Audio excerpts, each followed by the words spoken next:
ডাক দেয়া কয় মাগো এখন বুঝেছি দুনিয়াতে কে আসল কে নকল।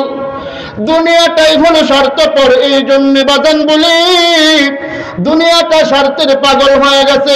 সন্তান বলেন, ছেলে বলেন, হুজুর বলেন, মুজুর বলেন, কৃষক বলেন, শ্রমিক বলেন, এই দুনিয়ার সমস্ত মানুষ স্বার্থপর, ঠিক না বেঠিক জোরে বলেন। এই জন্য তাই এক প্রকার মুনাফিক মার্কা মুসলমানের জন্য সমাজে ইমানদারদের চলতে ফিরতে কষ্ট হয়, ঠিক না বেঠিক জোরে চিল্লা বলেন, ঠিক না বেঠিক। ওগো মুসলমান ধরো আল কুরআন, ওগো মুসলমান ধরো আল কুরআন, ফিরিয়ে আনো ওই হারানো সম্মান, ফিরিয়ে আনো ওই হারানো সম্মান। জোরে বলেন আল্লাহু আকবার।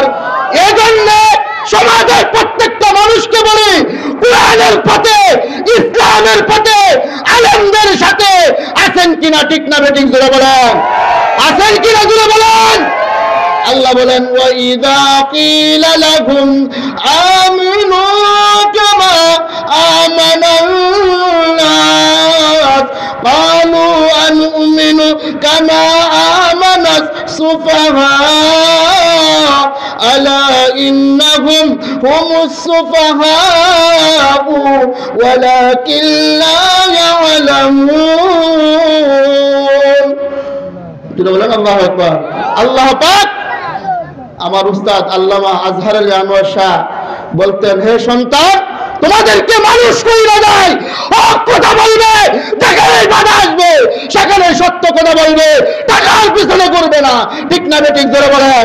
আল্লাহ পাক এই এলাকার সন্তান হিসাবে যুবক বৃদ্ধ যারা আছেন, হক পথে চলার কোনো বাধা যদি থাকে আল্লাহ নাম নিয়ে চলবেন, পারবেন কিনা জোরে বলেন।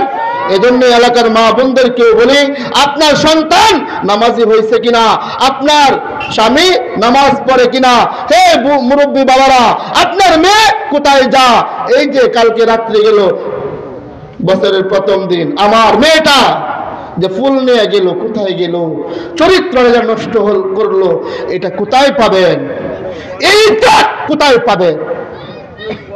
আপনি যেরকম গাছ লাগাইবেন সেরকমই ফল হবে, ঠিক না বেঠিক।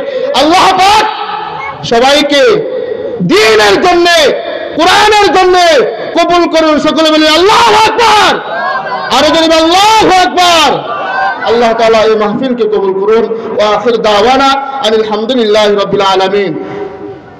এভাবে কি কথা বলা যায়? আলহামদুলিল্লাহ।